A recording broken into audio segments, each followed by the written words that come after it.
My name's Joel Gandara, and it looks like we're live. All right, had a little glitch there. All right, so my name's Joel Gandara, and for those that don't know me, I know AO is always adding new members. I let's see, what I do several things. It's hard to remember everything, but I own 14 different Shopify Plus websites. They're all in the apparel space. I do have investments in businesses that are outside apparel, so I'm not limited to just apparel, but I'm pretty good at that. I also work in logistics in the sense that we have our own fulfillment center, have been operating our own warehouse for about 15 years or so, and we do fulfillment for all of our own brands and as well as for other companies. Let's see, what else do we do? And I've been coaching thanks to AO. I started coaching a lot of great entrepreneurs, and that keeps me more busy than anything else. And it's really my passion. It's what I enjoy most, is working with people and helping them grow their business and their life, and just seeing things a little bit differently.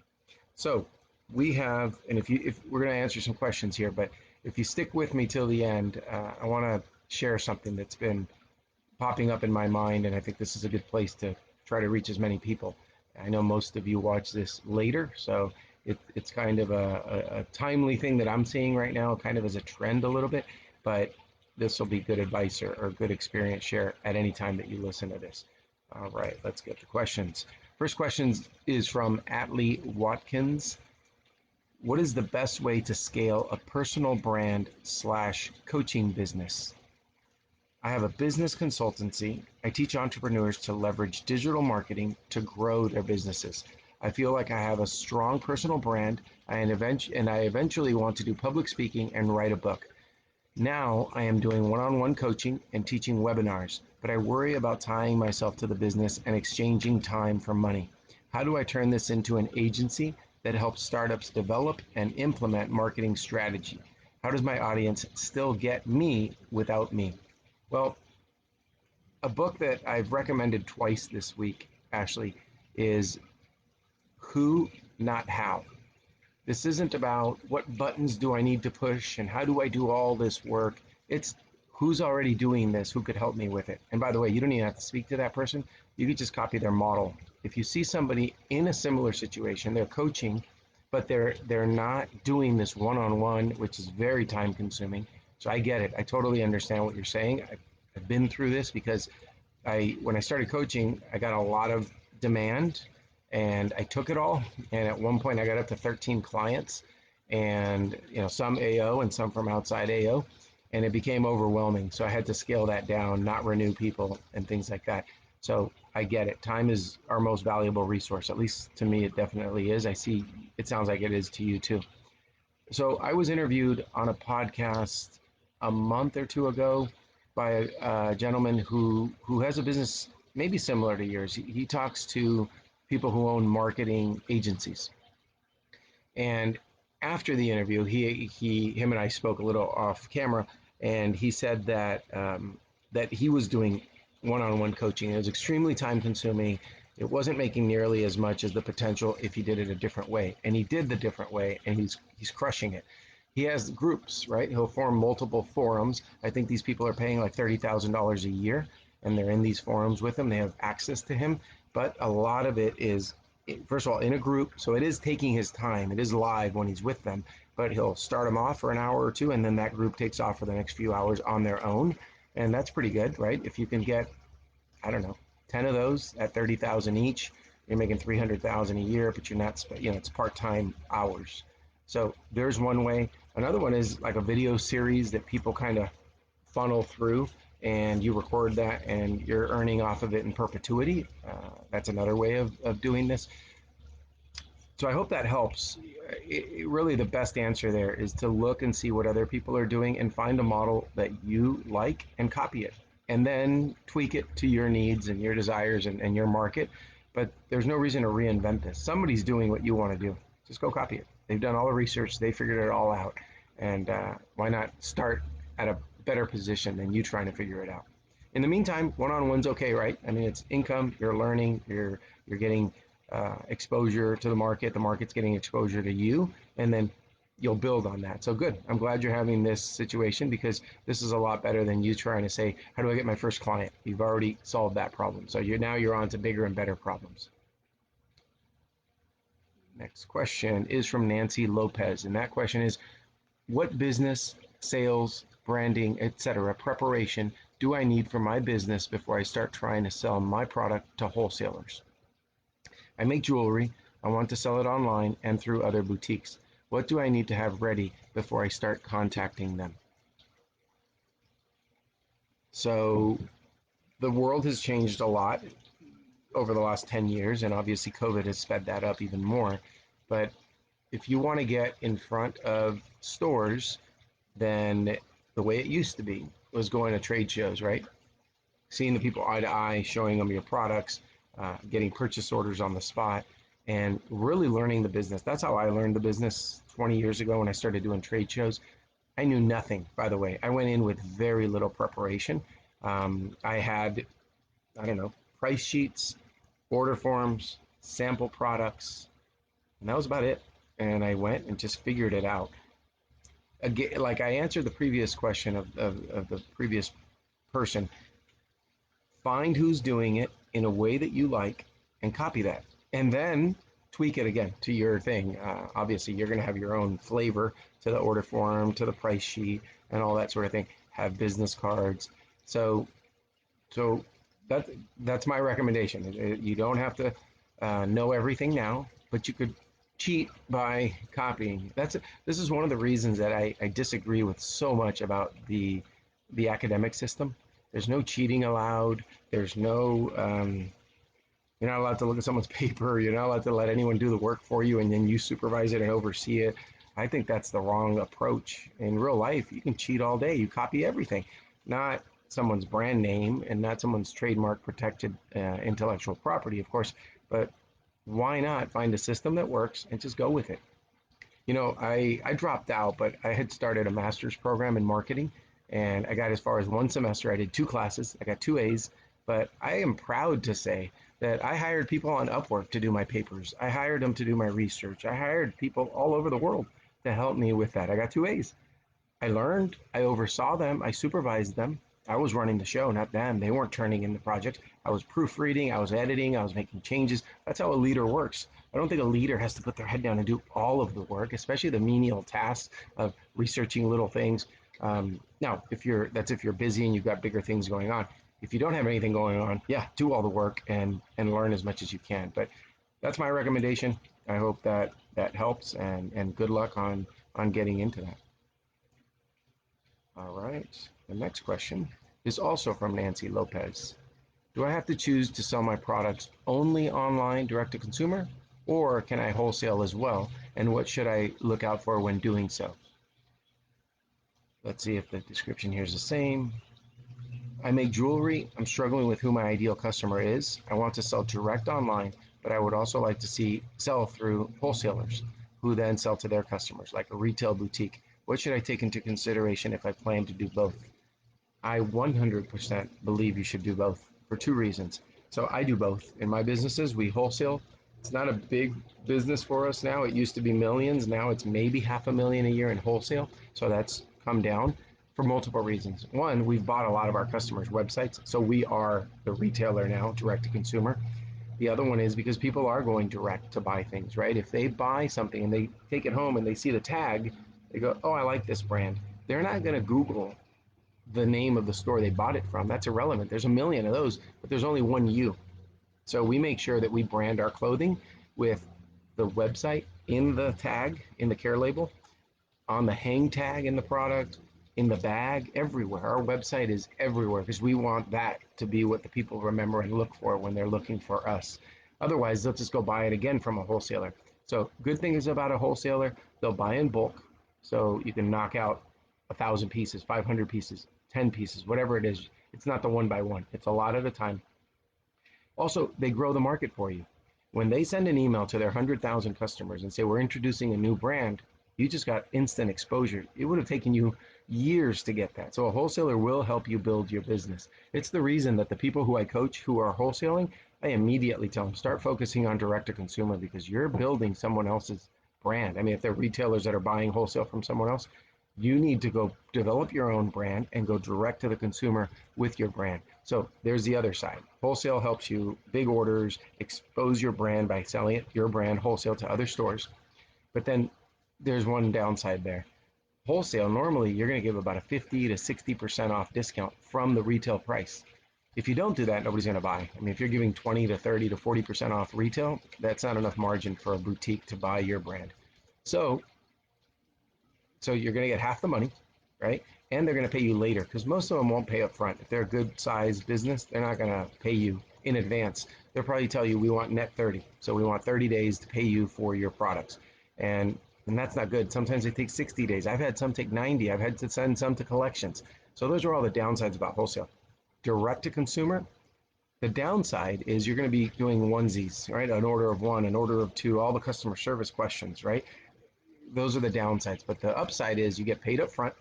You make a $500 sale direct to that consumer, the money's in your bank account before you've even shipped it, right? The other thing is that you're getting full price. You're going direct to consumer. Even if you took 20% off, this $100 item is now $80. That probably cost you 20 to make. You just made $60. That $20 cost item, you're probably going to sell to a store for 50. So you only make 30. I'm not writing these down, so I could be off on the numbers. But the point is, you get a lot more bang for your buck when you go direct to consumer. You're controlling the market. You're owning the client. And on email marketing, that's crucial because you want that consumer not to do a transaction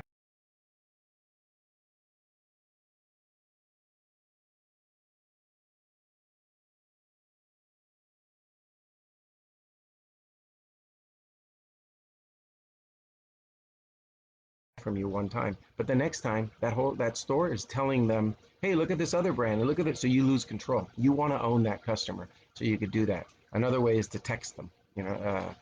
I always recommend a company called Attentive, but for texting, and they're fantastic. There's another for email. I recommend Klaviyo, but Klaviyo I hear is coming out with their own texting service, so that could be interesting.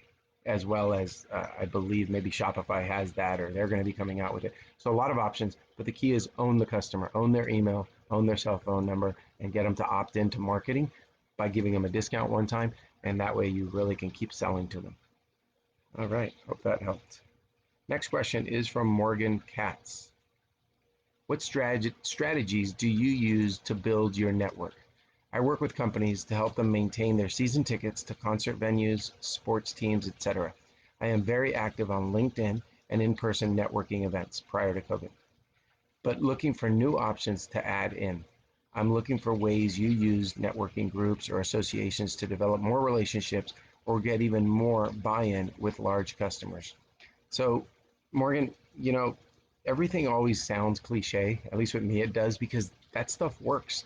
You could think outside the box and do new things, absolutely. But when you go to a networking event or a networking group, I really recommend going in with this perspective of, I'm just going to give value. I'm not trying to be here to sell anything to anybody. If they show any interest, yes, I'll go into my sales pitch mode and I'll tell them what I'm all about. But I'm there to get people to, want to be around me, to know that I'm there to help them. I'm there to ask more questions and learn about people. Because me personally, I get super bored talking about myself. I hate the question, what do you do for a living? Because I have to go give this story that I say like 3 times a day. It's so boring. I already know it. I'm almost like an autopilot as I'm saying it now. What excites me is hearing what you do for a living. I love asking questions and I love listening. So that to me is more valuable because you're making mental notes.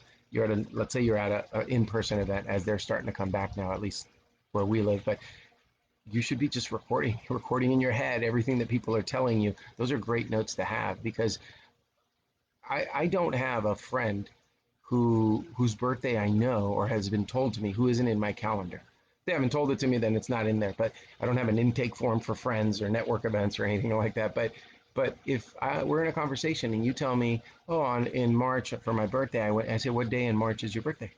March 13th. Oh, okay. As soon as I can, I'm going to not note that in my calendar. I'll put March 13th, repeat yearly.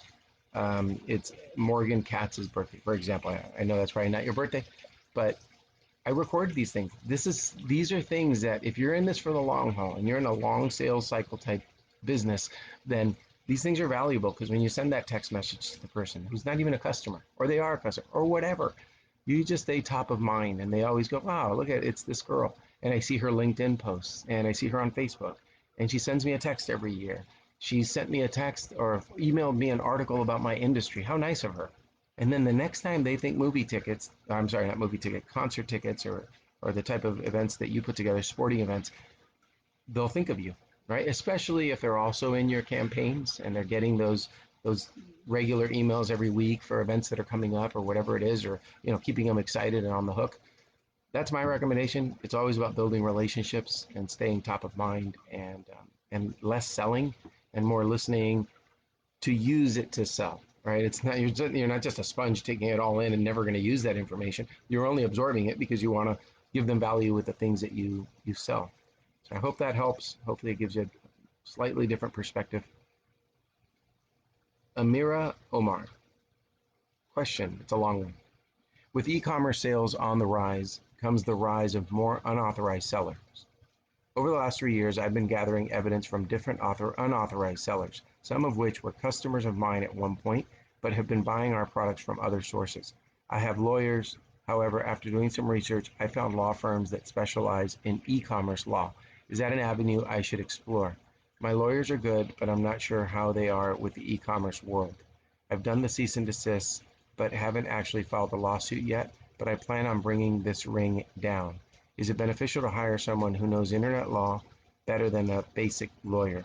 How have you dealt with unauthorized sellers? Okay, so I own a bunch of trademarks of brands that in the apparel world, and we've had the same thing.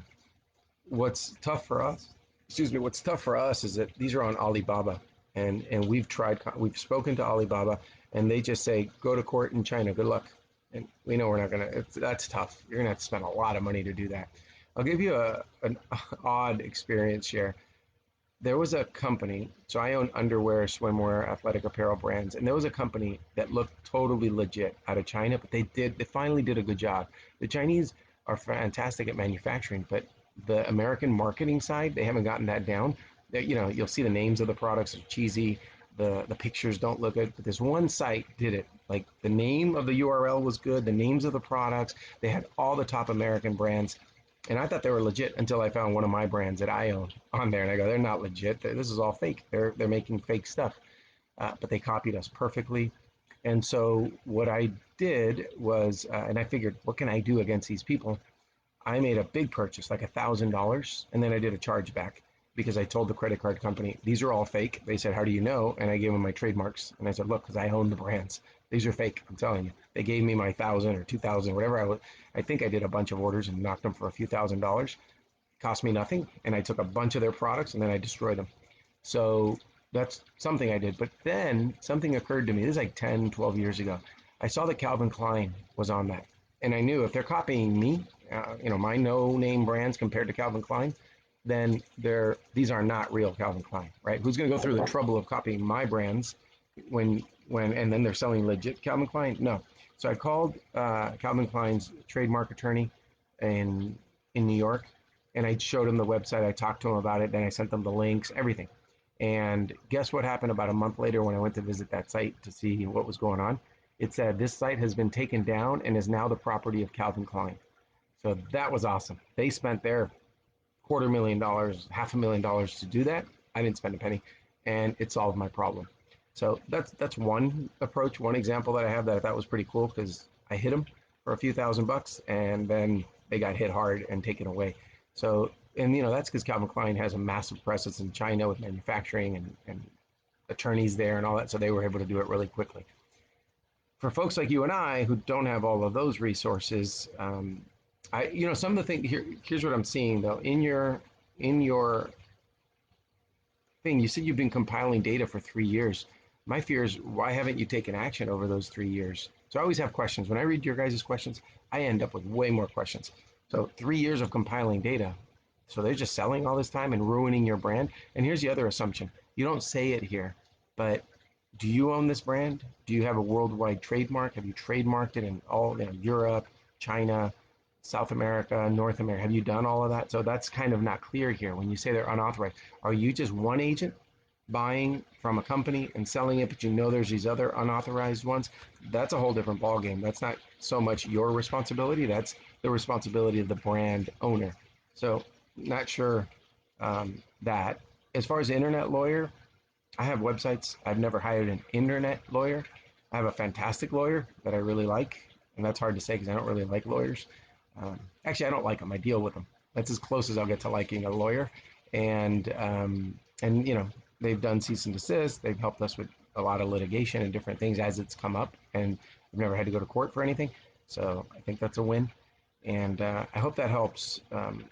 Like I said, there's more questions here from me now than answers. All right, next question is from, this is the last question, and then like I said, I want to share one thing before we go. Sam Nika, what e-commerce software and platforms do you recommend, and how do you research and choose? I'm in the beginning stages of learning about e-commerce, but I know it is the field I want to go in, whether I sell my own products or for someone else. I want to learn what platforms are best in class and what strategies you use to learn them and begin using them. I really appreciate your answering. Okay, Sam, I wouldn't worry about what platforms today. You have something much bigger on your hands. It's the product. The product is number one. I've seen people trademark, website, all this stuff, and they don't have the products yet.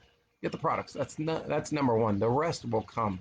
The rest, everybody does. Like I can tell you, Shopify is phenomenal. I like Shopify for managing your website, right? For what platform you're going to be on. Now, as far as picking software for your warehouse or inventory software, I'm developing one that we're about a month away from launching our beta version. I could talk to you about ours. I think it's the best in class, but it's not out yet. It'll be out in about a month or two. As far as emails, Klaviyo is good. Texting, I like Attentive. Customer service, if you needed to outsource that, I use a company who's based mostly in the Philippines. So there's a bunch of things that will come. That's not a problem. You focus on the product. And as far as selling other people's products or your own, because you do mention that, try to get your own products as soon as you can. If you have to start and learn off of someone else's products, nothing wrong with that. But don't think long term that you're going to have a business if you're selling, I don't know, these remote controls, but they say Samsung on them. You're just building a business for Samsung. You're doing transactions and making a little bit of money. That's not going to last forever. People eventually are going to go just direct to Samsung.com and buy from there. So yeah, build your own products if you can, and focus on that first before you worry about all the additional things. They'll kind of come as you need. Like I don't spend money until I have to spend money. But like I said, I see people jump the gun, and you say, well, that's not something you need for another year. Yeah, but I want to have it.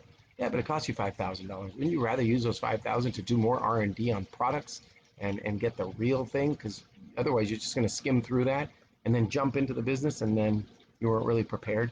Think about how many businesses fail, and the reason that the owners always give for those businesses fail. I think most of the time they're wrong. When I hear, oh, this business failed, it was the market, the this, the that. When you dig a little deeper, you usually realize, well, they didn't do much research. They weren't sure. They did it all backwards. So hopefully that makes sense and you do it in the right order. All right, guys, thanks for those questions. So let's see, I wrote myself a note on a thought I wanted to share with you. This does not apply to all of you, but it probably applies to 1, 2, 3, 4, 5 of you. I don't know who you are, so I'm just going to throw it out there. When I was building my business, I did not take my foot off the gas. I was working from the moment I woke up to the moment I went to bed. I did not watch TV. I struggled. I saved. I invested. It's all I did. It's all I talked about. It's all I thought about. It probably wasn't fun to be around. I know I wasn't. I didn't go to parties. I didn't go to talk to people. I wasn't on social media. I was busting my butt. I was really working hard and doing everything. I wasn't sleeping. I was stressing about the business nonstop. Fortunately now, I sleep 7 or 8 hours a night. I don't stress nearly as much, right? Like my anxiety, my stress is much more mellow. And I'm not barely working. But see, when I share that with people, I get the sense that they think, well, I want that, so I should be there already. It doesn't work like that. Don't take your foot off the pedal, off the gas, until you get to that point where you really are succeeding and you're making good money, and the business can operate without you. So that's the key.